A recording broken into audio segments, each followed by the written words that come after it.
Hola, soy Diego López Alonso y le doy la bienvenida al capítulo 6 y último de Biología de la Homosexualidad.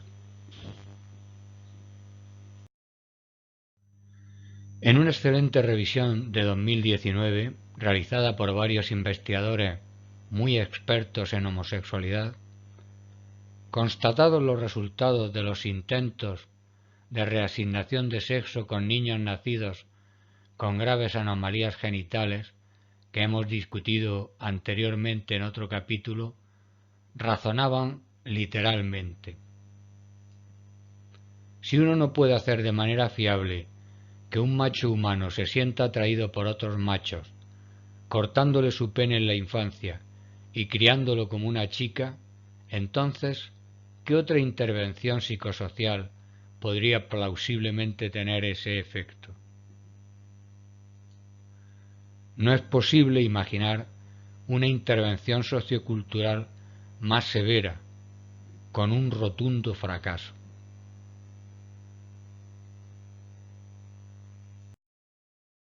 Por mi parte, en mi libro de 2014, razoné del modo siguiente: la visión clásica de las diferencias conductuales entre hombres y mujeres es que los ambientes sociales determinan estas diferencias.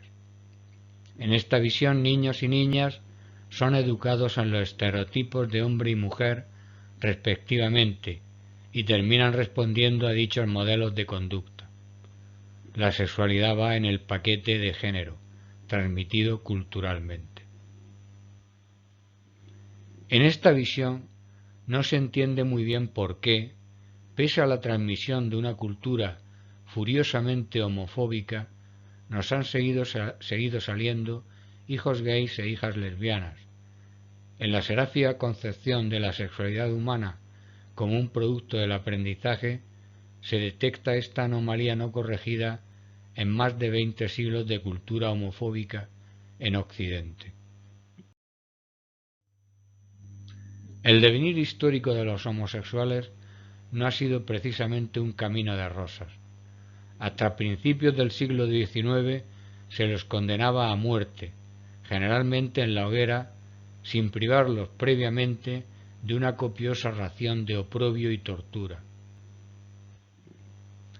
Puede que seamos muy malos educadores o poco aplicados en el tormento, pese a la devoción con que, durante 19 siglos, nos dedicamos a la honrosa tarea de reconducir a los descarriados pecadores a través de socarrar su cuerpo para salvar su alma.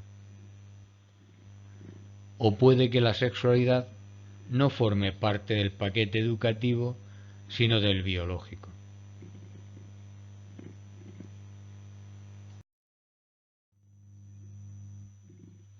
Es cierto que ninguna teoría causal de la orientación sexual ha conseguido todavía un soporte amplio. Sin embargo, hay considerablemente mucha más evidencia sosteniendo causas no sociales que causas sociales de la orientación sexual. Esta evidencia incluye el hecho robusto e intercultural de que la homosexualidad adulta está fuertemente relacionada con la no conformidad de género en la niñez. El hecho de que cuando los niños son quirúrgica y socialmente cambiados a niñas, su orientación sexual permanece inalterada. La mayor incidencia y la gradación de la homosexualidad femenina en niñas con hiperplasia adrenal congénita. El hecho robusto e intercultural del efecto FBO.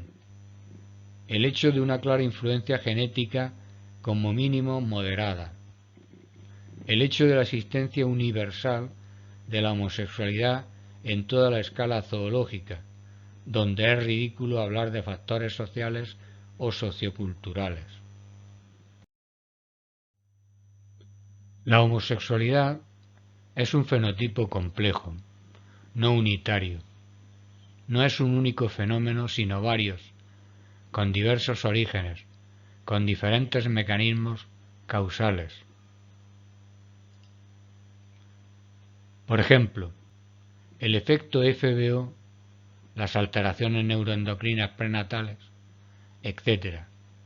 Las diferentes teorías biológicas no son mutuamente excluyentes, por lo que se piensa que existen diferentes rutas, que la homosexualidad puede tener diferentes orígenes y existir diferentes tipos de homosexualidad. Por ejemplo, amanerados y no amanerados, marimachos y no marimachos. De hecho, el FBO es un fenómeno completamente diferente de todos los demás que pueden explicar la aparición de parte de la homosexualidad masculina. La orientación sexual es fácil de comprender que necesariamente es el resultado complejo de una multitud de procesos: el deseo sexual, el objeto del deseo sexual, la síntesis y regulación de las hormonas sexuales, la síntesis y regulación de los receptores de las hormonas sexuales, el desarrollo, diferenciación y regulación de las áreas cerebrales implicadas en la sexualidad, etc. Cada uno de estos procesos implica probablemente decenas de genes sometidos a regulación genética y epigenética, todos los cuales tienen probablemente un pequeño efecto sobre la orientación sexual, herencia poligénica.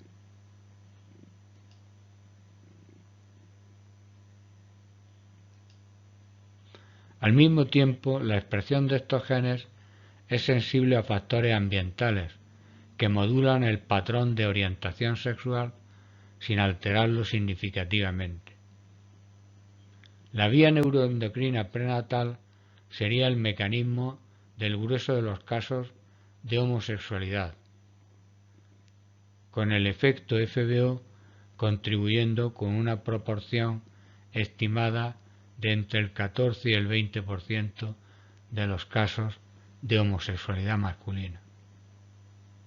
No obstante, debemos tener en cuenta que el grueso de los individuos es siempre heterosexual.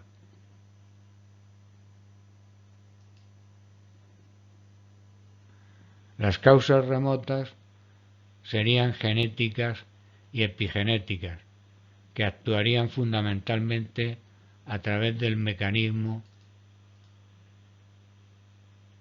neuroendocrino prenatal. El entorno sociocultural modularía los resultados de los procesos biológicos sin alterarlos en lo fundamental. No es una propuesta extravagante, sino por el contrario, una situación típica para caracteres con una determinación genética compleja, por ejemplo, todos los relacionados con la conducta. Es cierto que no sabemos a ciencia cierta cuál es el mecanismo biológico de la homosexualidad, pero creo que después de la evidencia revisada hay al menos una conclusión sólida: se nace homosexual.